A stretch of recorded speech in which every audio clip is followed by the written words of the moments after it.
Test 1, 2, 3, 4. Michelle and Aaron, do you hear me? This mic's not on.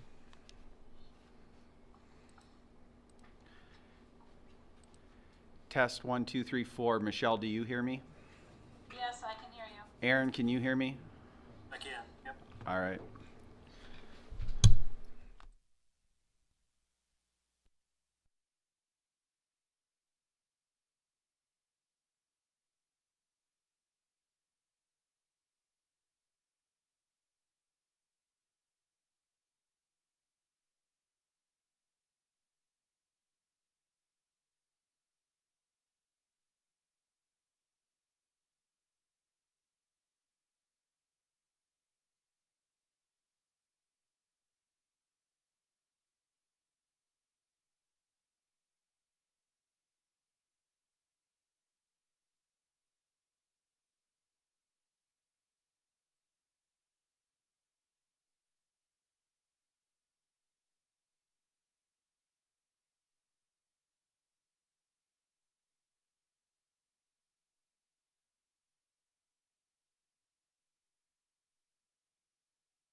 Thank you all very much for attending. Tonight's Village Council work session, a little bit after 6, Monday, January 17, 2022. Let's call this meeting to order. We'll say the Pledge of Allegiance. I pledge allegiance to the flag of the United States of America and to the republic for which it stands, one nation, under God, indivisible, with liberty and justice for all. As you all are aware by now, there's several council members that are feeling under the weather, and we're going to spread out a little bit and take advantage of it. We'll take a moment of silence for all those that are suffering the ill effects of COVID right now as it is coming to a big head.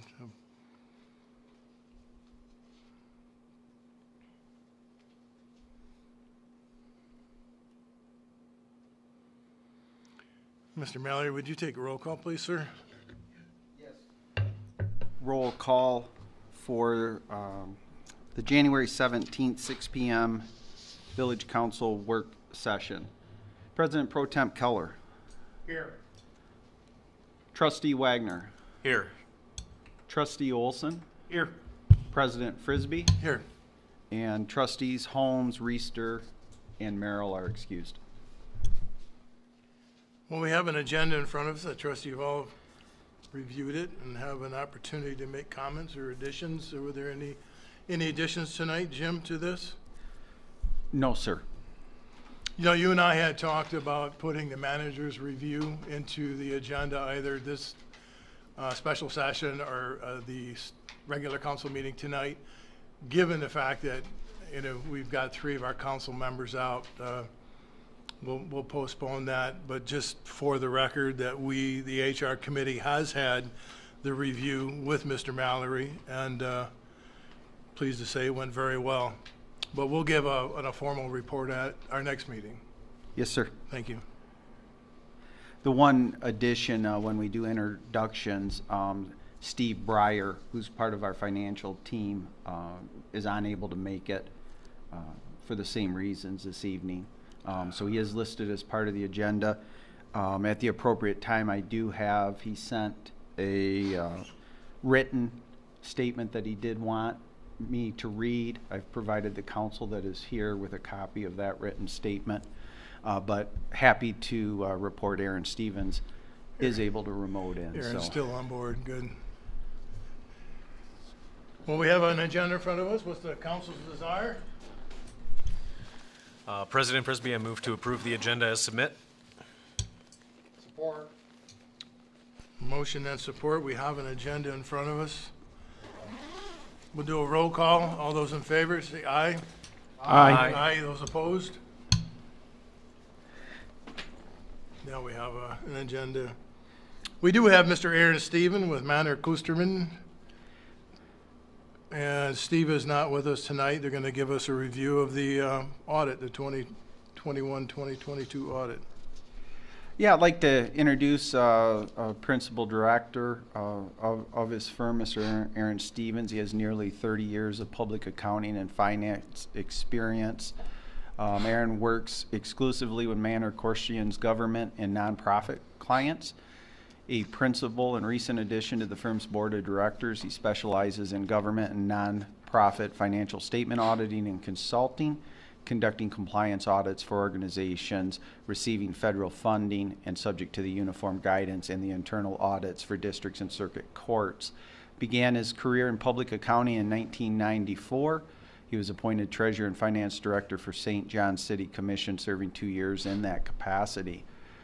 He's passionate about helping clients, developing solutions to complex accounting and auditing issues. I believe this is at least the second, possibly the third audit his firm has conducted for the village of Vicksburg. He conducts approximately 70 governmental audits in the state of Michigan each year. So with that, Aaron, certainly do appreciate being able to remote in. And I will get a screen share up. Prior to starting, if it's okay with you, Aaron, and President Frisbee, I'll go ahead and read.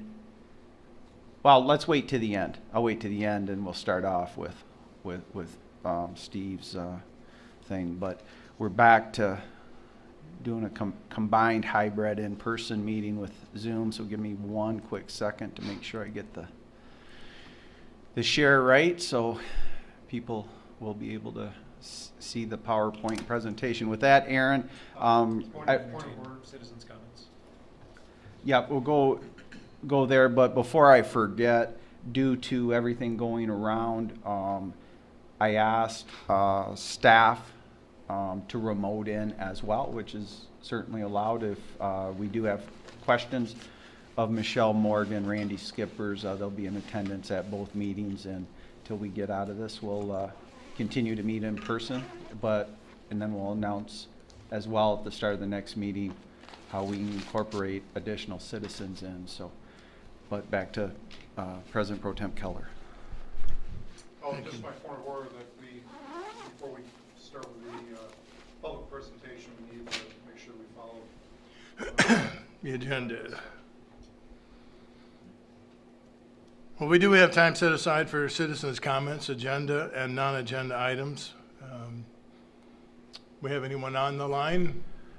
No No, one you're not doing that tonight because of the call with Aaron's at 7 group, or- o'clock. Yeah, very We have good. no indication of. No, nothing present, so we'll move on to the public presentation for the 2020 and 2021 full year audit. Well, first of all, thank you for the opportunity to present this. Aaron, hey Aaron, just one second, as we're gonna get you on a different laptop, so you better, so the council can hear you, so hold on 1 minute. Okay. All right. I'm calling in our IT director.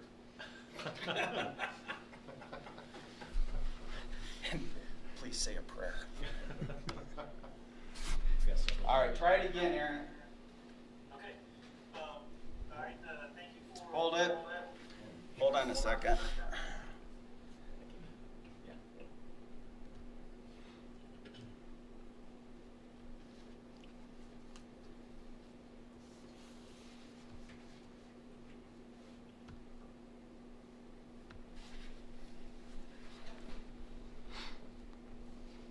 Just count a test of to 10 for me.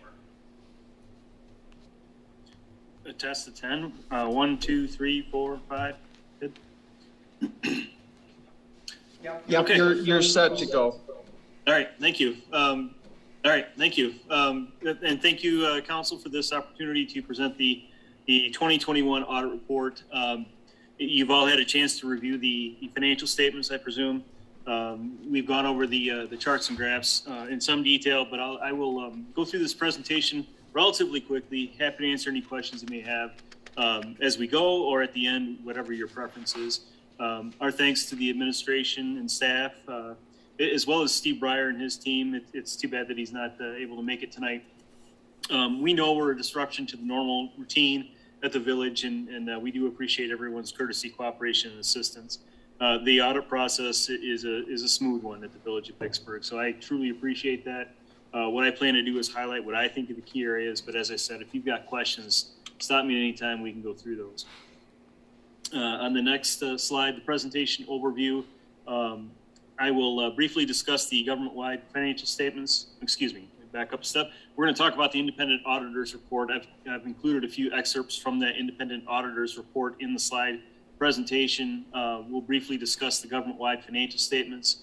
I'm going to highlight the general fund with some charts and graphs, and then we'll also briefly highlight the sewer, water, and golf course funds with some charts and graphs as well. And then we'll, in between the proprietary fund financial statements and the upcoming accounting pronouncement, I have inserted some additional slides on the single audit process. We'll talk about what that means, and then we'll wrap it up with the upcoming accounting pronouncement, something to look forward to. So with that, the independent auditor's report is presented on pages 3 through 5 of your report on the financial statements. And I always like to remind everyone that the purpose of the objective of an audit is to express opinions on the financial statements as to whether or not they're fairly presented in all material respects in accordance with GAAP or generally accepted accounting principles. The purpose of an audit is not to detect fraud or give you an opinion on your internal controls. And that is because fraud detection, deterrence, and prevention are management responsibilities, as well as sound internal control. Now, if we find fraud, we certainly have a responsibility to communicate that to you. We would do so in writing. We've got recommendations on how to improve your internal controls. We would put that in writing as well. But that's really a byproduct of the audit itself. The purpose of the audit is the expression of the opinions on the financial statements. And so with that, I have included a few paragraphs, as I said. The first one here, management's responsibility for the financial statements. This is the second paragraph from page 3, and we highlight that management is responsible for the preparation and fair presentation of the financial statements, and that does include the internal control over that preparation and fair presentation. In the next slide, or on the next slide, in the third paragraph on page 3, we state that our responsibility is to express opinions on the financial statements based on our audit. And then in the next slide, in the first paragraph on page 4 of your bound report, we have expressed what we refer to as unmodified opinions. And you can tell that they're unmodified because it reads, the financial statements referred to above present fairly in all material respects. That is your unmodified opinion. Present fairly in all material respects. It is the highest level of assurance that we can provide for a set of financial statements. And to put that into some perspective for you, there are three types of opinions. We have expressed the unmodified opinions. That's what you want to see as a council. We could have expressed a qualified opinion, and that might read something like, except for capital assets, the financial statements are presented fairly. We could have expressed an adverse opinion, where the financial statements do not present fairly the financial position of the village. The only other alternative or option that we have would be to disclaim an opinion altogether. We couldn't audit your records. So of the options, you have the unmodified opinions, you have the highest level of assurance that we can provide for a set of financial statements. So your financial statements are fairly presented. Now, your report on financial statements does consist of two types of financial statements. There are government-wide financial statements and there are fund financial statements. Government-wide financial statements are prepared on a full accrual basis of accounting, and as such, they primarily have a long-term perspective. They're prepared once a year. The only time you see government-wide financial statements are in your audited financial statement report. And then when you get to the government-wide financial statements, there are two of them. You have the statement of net position and the statement of activities. And each of those statements are broken down into activity types. You have governmental activities, you have business type activities. So we will touch on here the governmental activities. And this is presented on the, could you scroll up a little bit? We're still back on the governmental activities slide there. The statement of net position is presented on page 13, and it is a snapshot as of June 30th, 2021.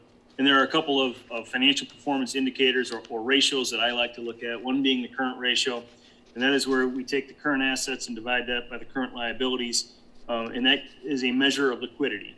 How able or capable is the village in paying their bills as they come due? And as of June 30, 2021, the village can cover their current obligations 25 times over, which is excellent, obviously. You've got an excellent current ratio, excellent liquidity. The other metric that I have here is the unrestricted net position divided by expenses. In this case, as of June 30th, 2021, you had unrestricted net position of about 2.3 million divided by your expenses of 1.9 million. That comes out to 119%. What that tells you is you could operate for approximately 14 months before you needed to generate any additional revenue on the full accrual basis of accounting. So again, probably a longer term measure than the current ratio, but you can operate for a little over a year before you needed to generate additional revenue, which is excellent. On the next slide, we're going to look at the business type activities. Similar metrics here, current ratio. For business type activities, you can cover your current obligations 3 times over, a little more than 3 times over. And then your unrestricted net position compared to your expenses, you could operate for just over a year before you needed to generate any additional revenue. And I would like just to take a second here and tell you that the business type activities consist of your water, your sewer, and your golf course. So your proprietary funds are the same as your business type activities. The format is a little bit different, but it's the same information. And we'll touch more on the proprietary funds in a few slides. On the next slide, the statement of activities is presented on page 14 of the report on financial statements. Also a government-wide financial statement. I always say that this one is a little backwards because we start with expenses in the left-hand column. We read left to right, adding in program revenues, and then we read top to bottom, adding in general revenues to come up to the results for the year. So on the next slide, I just said all that. Reads left to right, then top to bottom, starts with expenses. But to me, the important number is that third number from the bottom. It's the change in net position.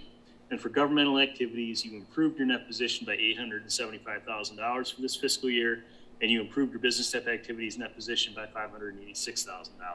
So a very good year financially for the village. All right, then we get into the fund level financial statements, and we start with the governmental funds. And governmental fund financial statements are presented on pages 15 and 16. And governmental funds are prepared on the modified accrual basis of accounting. So under a modified accrual basis, you have a current financial resources focus. So it's important to note what isn't on the balance sheet. So in this case, when we look at the balance sheet, it's a snapshot as of June 30th, but what we don't see are those long-term items like capital assets, long-term debt, net pension liability, and so forth. This should be a more familiar presentation for you because this is the level at which your budgets are prepared. this is the level of reporting that you get throughout the year is done at the fund level. So on the next slide, again, a couple of highlights here. The balance sheet is presented on page 15 of your report on the financial statements. As I said, also a snapshot as of June 30, 2021. In this case, of your governmental fund assets, liabilities, deferred inflows of resources, and the net or resulting fund balance or equity. And I focus on the general fund as the operating fund for the village. And so as of June 30, 2021, your total general fund balance was $2,898,000. And that is broken down into potentially 5 different classifications of fund balance. And they're listed there on the screen: non-spendable, restricted, committed, assigned, and unassigned. Now, when I try to give you a measure or a metric of how healthy the general fund is, I look to the assigned and unassigned portions of your general fund balance, because you can assign an unassigned fund balance at will. And so collectively, I refer to that as unrestricted fund balance. In this case, you have, or as of June 30th, you had assigned fund balance of $571,000 for capital acquisitions. You had another $30,000 assigned for pension reserve. You had unassigned fund balance of $1,128,000. So when you add those numbers together, compare it to your annual expenditures of $1,526,000, that comes out to 113%, or 13.6 months of operations. The Government Finance Officers Association recommends that you maintain a minimum fund balance in your general fund that is equal to 2 months of normal operations. Well, 2 out of 12 months is about 17%. Keep in mind that's a minimum, not a maximum. That 2 months worth of operations will allow you to collect your receivables and pay your payables, again, in a timely manner. So that 17% is a bare minimum. You are at 113% as of June 30th. So excellent financial condition for the general fund. On the next slide, we get into the statement of revenues, expenditures, and changes in fund balance. This is presented on page 16. Still focusing on the general fund, your total revenues, as you can see, $2.2 million. That was an increase of about $197,000 over the 2020 revenues, which was about 10%. On the expenditure side, your expenditures, $1,526,000. That was a decrease from the 2020 expenditures by about $93,000, or 6%. So the result, you added to your fund balance $713,785 for this fiscal year. Again, just an excellent financial year for the village. On the next slide, I have a 5-year bar graph of the general fund revenues, expenditures, and total fund balance. And as you can see here, revenues exceeded expenditures in each of the past 5 years. And when that happens, you add to your fund balance. So you can see the steady increase in fund balance over the course of the 5-year period, with that yellow bar on a pretty significant upward trend. Again, sound financial condition. On the next slide, I have a pie chart that details the composition of your general fund revenues. Taxes at 67%. In 2020, it was 69%. Intergovernmental revenue at 26%. In 2020, that was 22%. So a little bit of a shift between taxes and intergovernmental. You did have some CARES Act money that came through this fiscal year, so that's the primary reason for that, a little bit of a shift in the composition. On the next slide, the composition of your general fund expenditures: public safety at 46%, public works at 19%, and general government at 17%. In the previous year, it was public safety at 47%, public works at 15%, and general government at 21%. So again, we see a little bit of a shifting in the composition of your general fund expenditures. The next slide, we have a 5-year line graph. I'm actually on the next one. There we go. And this is 5 years of your unrestricted fund balance as a percentage of expenditures. And over the course of the 5 years, it fluctuated from a low of 40% in 2017 to a high of 113% in 2021. And keeping in mind that GFOA recommended minimum was 17%. So you've exceeded that in each of the past 5 years. The next line graph is the same information, just in terms of dollars instead of percentages. That orange line does represent 17% of each year's expenditures. The blue line is the actual unrestricted fund balance for each of the past 5 years. All right. Then we get into the proprietary fund financial statements on pages 18 through 21. As I said earlier, the proprietary funds are also prepared on the full accrual basis of accounting. So this is the same information that we saw under the business type activities, but it's in more detail because we break it down by fund, and it's in a slightly different format. So on the next slide, the statement of net position for the proprietary funds is presented on page 18 of your report. Once again, a snapshot as of June 30th, 2021 of your assets, deferred outflows, liabilities, deferred inflows, and the resulting net position.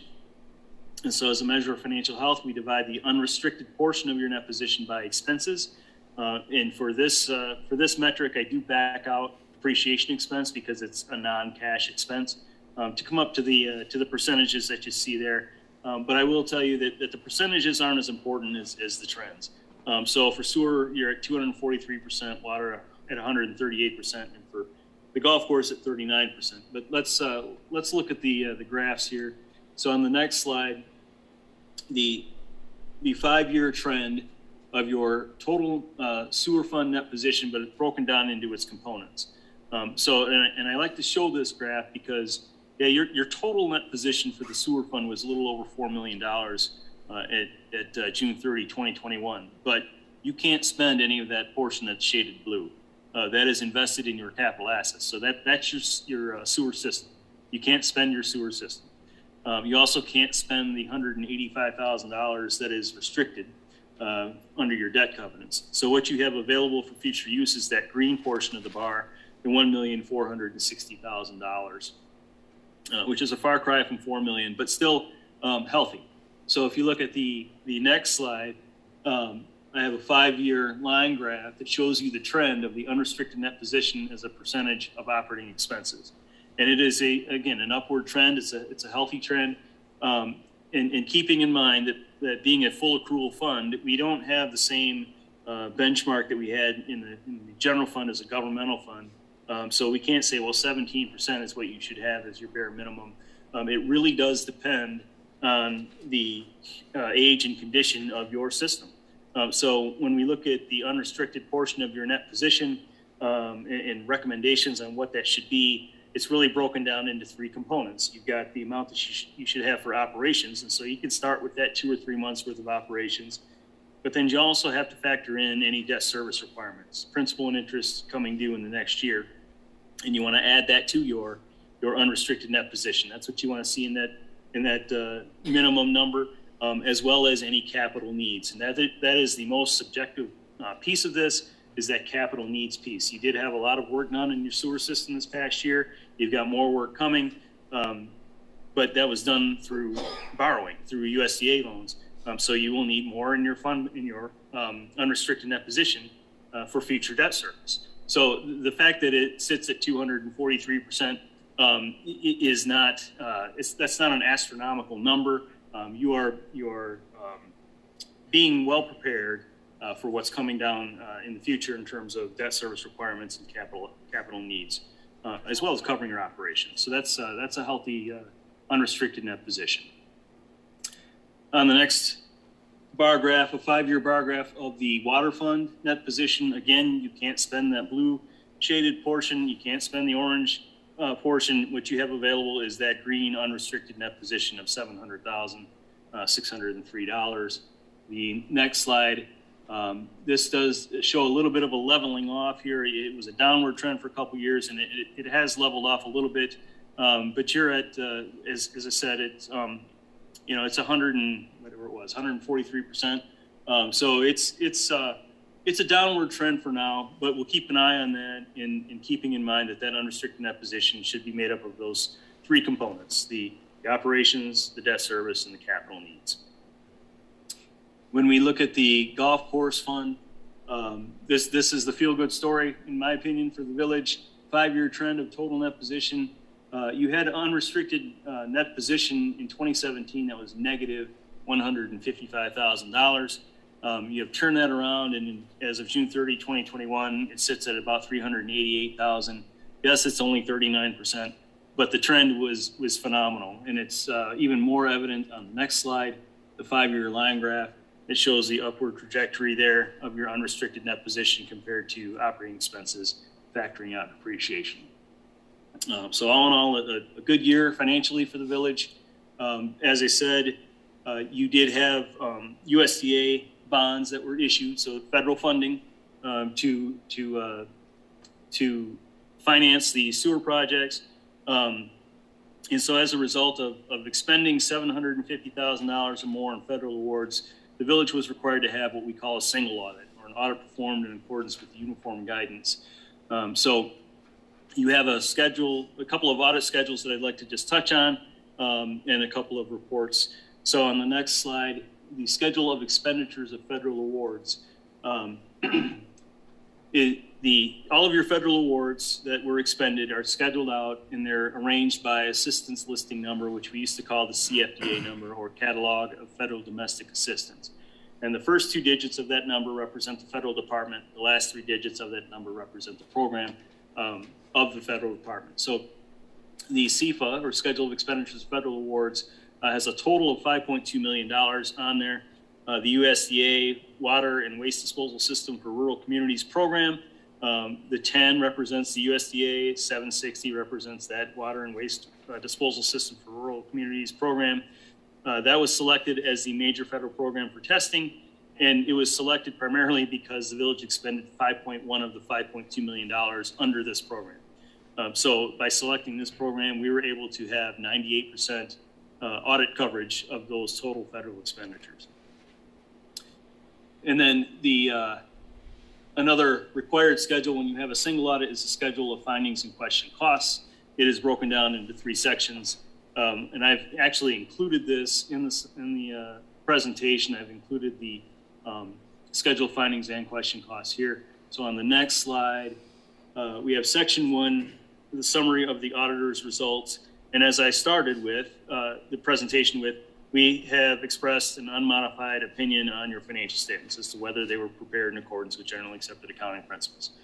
So unmodified opinion on the financial statements, no material weaknesses, no significant deficiencies, no material noncompliance.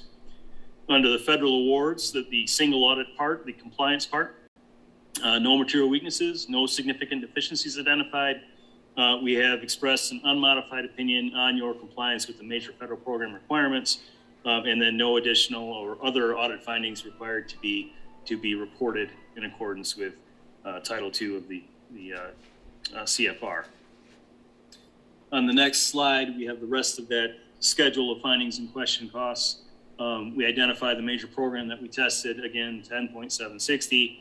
$750,000 was the threshold to distinguish between Type A and Type B programs. That's part of what we do when we assess the risk of each of your federal programs, is we break them down into 2 types, Type A and Type B. So anything over 750 would be a Type A program. You could not qualify as a low risk auditee. In order to qualify as a low risk auditee, you have to have 2 successive single audits where there were no material weaknesses identified. You haven't had a single audit in each of the past 2 years, so you could not qualify as a low risk auditee.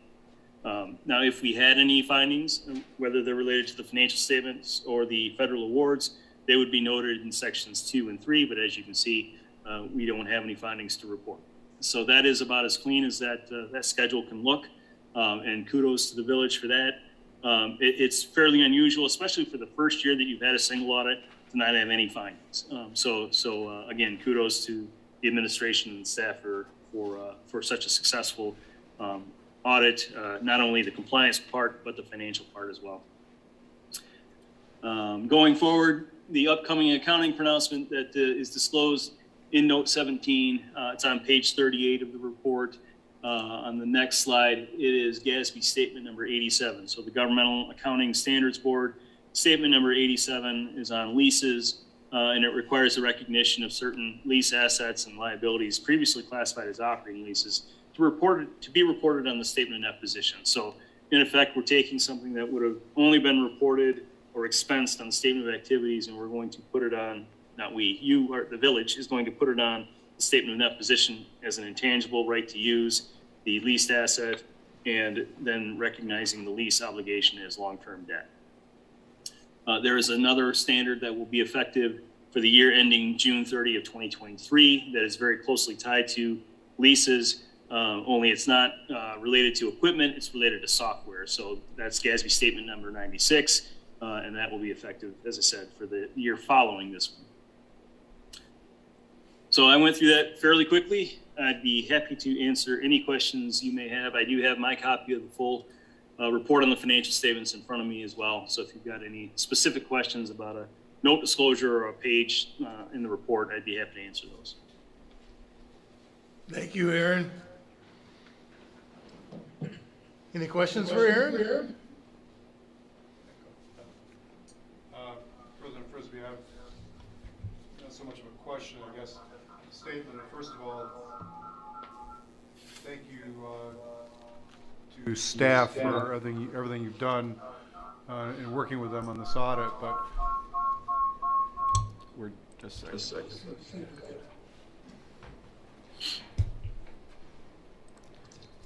We're just going to check that back feed.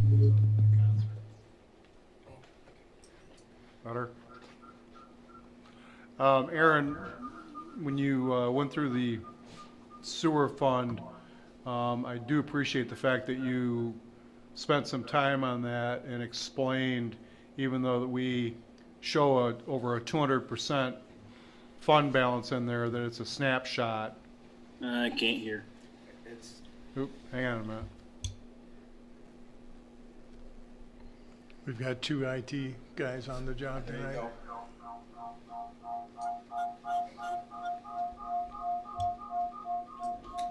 Can you hear me now, Aaron? Yep, I can hear you. Okay. I was just saying that I appreciate the fact you spent some time on the sewer fund portion of the presentation, explaining that even though we show over 200% fund balance, that it also has to, it's a snapshot, it also has to incorporate, things upcoming like debt service and any type of additional work that has to be done to the system, so that size of a fund balance is not out of line. So I do appreciate you making a statement on that and letting everybody be aware of that.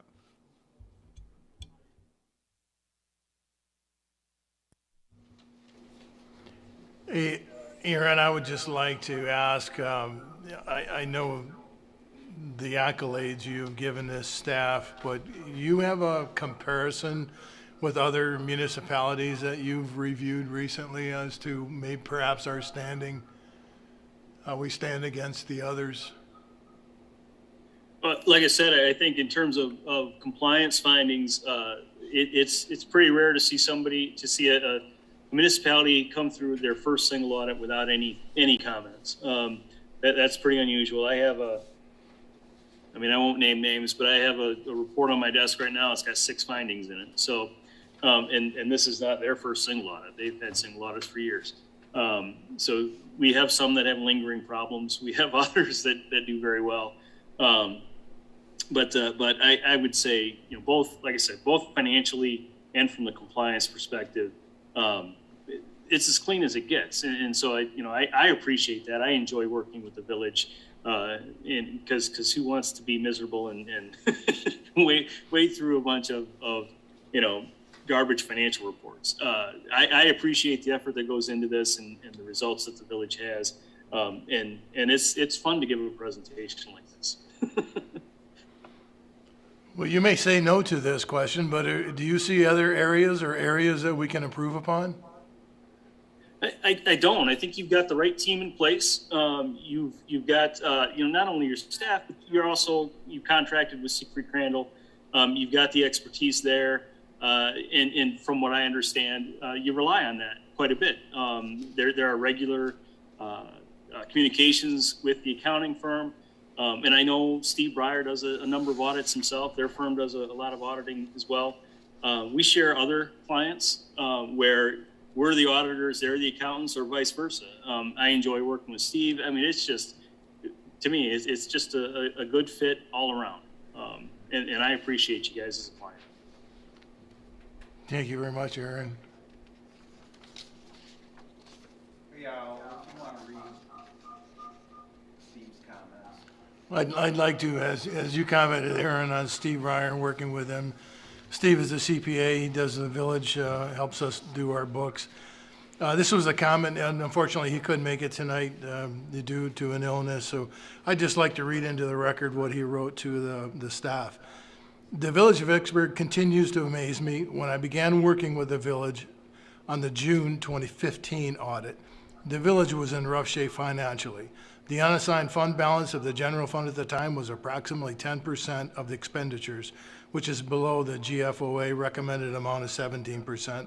The village also had numerous audit comments regarding inadequate policies and procedures.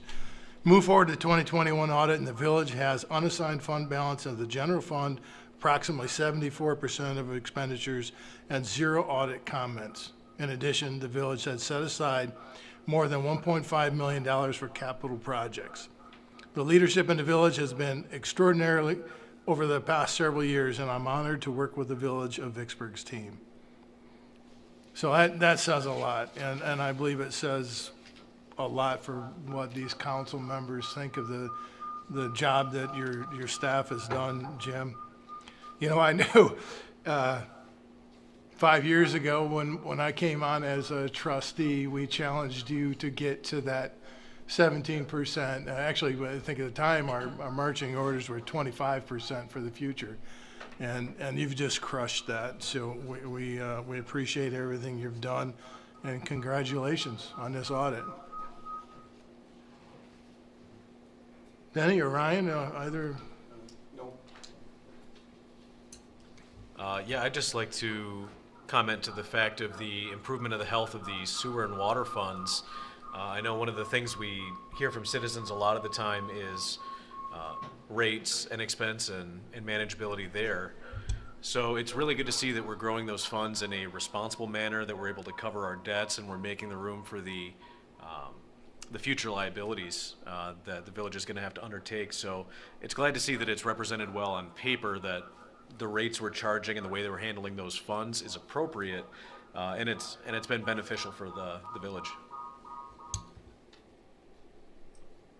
I think that that comment has come up in discussion about the money we have in the fund, and I'll just have to remind others that we had a recent major sewer outage. I know Jim is tied up, but we had a single expenditure of $700,000. This was many years ago, but still under our watch. And that kind of money, you know, to try to burden the taxpayers with, you know, all of a sudden is just, it's unacceptable. To plan ahead like the staff and this team is doing, anticipating those types of unknowns to hit our financial books, I think it puts us in a good position to respond to that. So, President Frisbee, I'll remind citizens that when we did a study 3 years ago, I believe, that was identified $38 million of improvements that need to be done with the system. This latest infrastructure that we've done is only less than a third of that. So, you know, there will be more projects coming. There will be more incidences occur with the system that you know, it's nice to have cash on hand to be able to address those. So, thank you. I do have one question. Aaron, and this is a technical question. I think we figured this out. Can you hear me? Yep. Okay. So everyone in the room knows what was happening. We don't think on the video, citizens watching knew, but we're trying to move to the next era of having citizens live streaming, having multiple people remote in, keeping consistent with our YouTube stream and Zoom stream parallel with each other.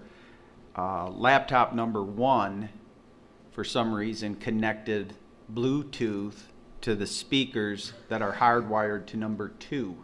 So that was the feedback summoned us in the room. I wish I could tell you it was experienced, but strictly fumbled into that. So I think the feedback is gone in the room, and I'm glad you can hear us, Aaron. So Yep. do appreciate that. and it always makes it much more lively and a good time, Aaron. I appreciate everything you've done for the village, but it does make it easier, right? You know, to have these conversations when we're in such Absolutely. good financial shape. So I do have, and I know Aaron's busy and in putting in long days, so certainly can understand if the council doesn't have additional questions for him. If he jumps off the Zoom portion and zooming in, I do have a little bit where we can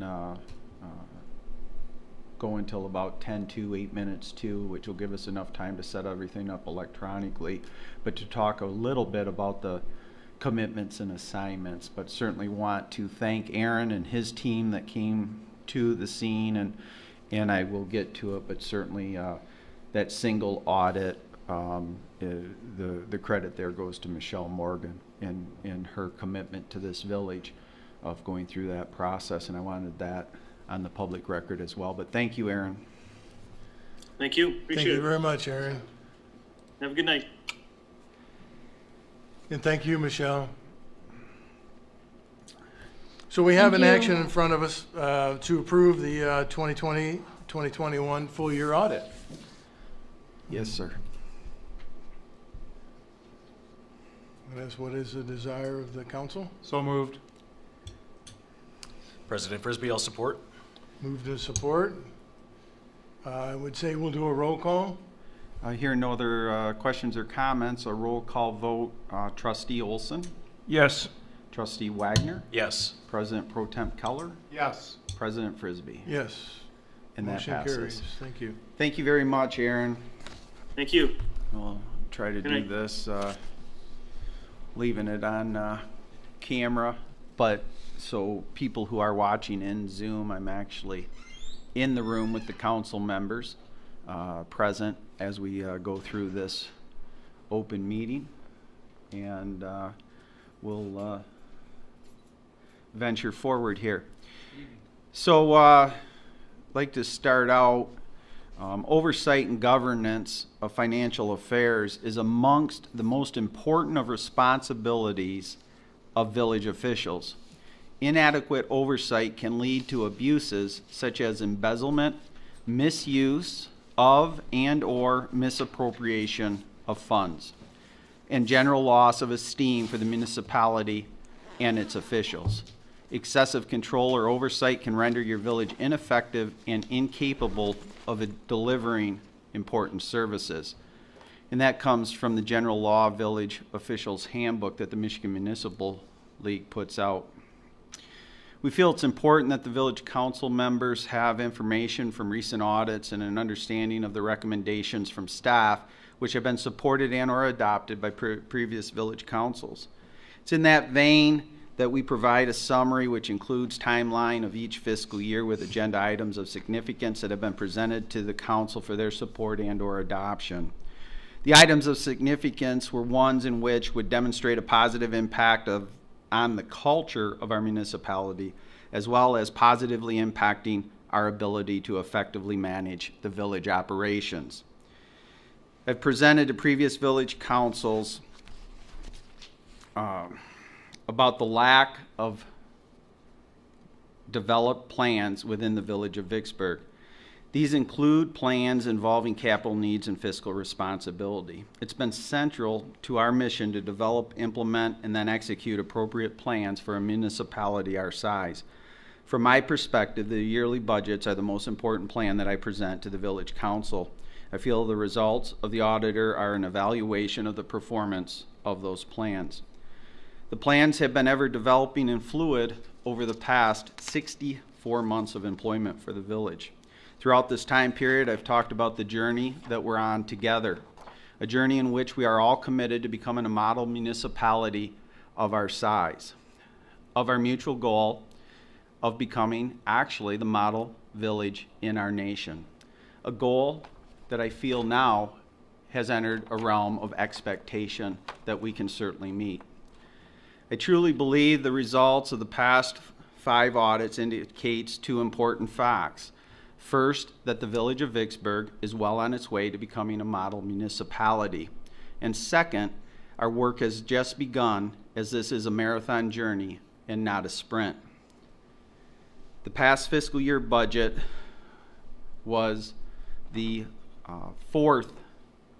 the one that the audit referred to as the fourth fiscal year budget that we had presented to the Village Council for adoption. We're proud of the results of the audit, which were presented by Aaron Stevens tonight. I'm prouder of the team we have assembled and their performance, pride, and passion that they display on a daily basis. Their commitment to making the Village of Vicksburg a model municipality is evident and unmatched in my professional career. We will present to the Village Council our recommendations for commitments and assignments of money that I will highlight at tonight's 7 o'clock meeting. We'll provide a short review of the different streams of revenue that the village receives, and we will highlight a few examples of how we've been able to accomplishing the audit results that were presented tonight. Of most importance, our advice to this council on how we continue an upward trajectory for the next 5 years. We've acknowledged in the past that we needed to step up our communication game. It's our sincere hope that you and our public we serve recognize our efforts in this area. Tonight's a big night for our municipality. It completes 2 years of live streaming on YouTube, through COVID, immediately setting up Zoom platforms to continue engagement with our citizens. Our meeting at 7 o'clock tonight will be a hybrid meeting. I know of no other municipality our size taking on this endeavor. It'll be one in which our citizens can remote in and provide their comments during the agenda time from the safety of their home. Our meetings will be continued to be live streamed and archived for history on YouTube. And our transparency will be unmatched. I want to personally thank the Director of Community Engagement, Alex Lee, for leading this endeavor in making it happen. We'll go into detail at the 7 p.m. meeting, commitments of money to continue a tax stabilization fund and an updated municipal building. We'll also detail assignments of money for capital needs that involve our Department of Public Works, our police, Village Hall equipment, technology, Parks and Rec, as well as a savings plan for an updated large parking lot located behind the Distant Whistle and Hardware store. It is so important for a governmental municipality of our size to plan, to have policies in place that will ensure to the public that the money that they are entrusted with is spent in a responsible, lawful, ethical, moral way and is transparent for any who ask. There are 8 revenue streams that money flows into this village government: general fund, major street fund, local street fund, downtown development tax money, brownfield fund, Angels Crossing Golf Course sewer fund, and water fund. We operate in a manner that lawfully identifies which stream of money we can use and attempt to use all revenue streams that we can prior to using the general fund tax revenue money. This is to ensure that we can create a culture that does not anticipate or need to raise our millage rate to operate government. The outside accountants have confirmed tonight that this is not typical of municipalities our size. We should all be proud of how we operate our government and resolute in our commitment to continue this journey. We're reminded on a weekly basis of citizens' mistrust of government. This is mistrust at all levels of government, federal, state, and even local. We need to understand and accept this and do our very best to overly communicate our intentions, actions, and results. We'll remain steadfast in our commitment to transparency, communication, and execution of policy. I'll be happy to answer any and all questions about the audit or any matters at this time or during the village manager's report at the 7 o'clock meeting. But I'll pause here and go into more detail under the village management report on the importance of municipalities our size being transparent, developing appropriate plans, executing the plans, and being honorable to the citizens they serve. Thank you, Jim. Anyone have any questions of staff in regards to the audit report? No. Hearing none, we'll move on to village trustees time. I'll start with Mr. Olson. I'll do anything during the regular meeting. Thank you. Trustee Keller. I'm all good. Just appreciate the staff and everybody that worked on the audit. You should take a victory lap on it. Trustee Wagner. None for me, thank you. As myself, I'm very proud to represent the village and the staff, and I thank you very much, Jim and Michelle, Diane and the team. Good job. So with that, we'll ask for an adjournment of this meeting. Everyone care to So moved. motion and Second. motion second? All those in favor say aye. Aye. Aye. The meeting adjourned. All right, and I'll end this Zoom meeting and call up the webinar.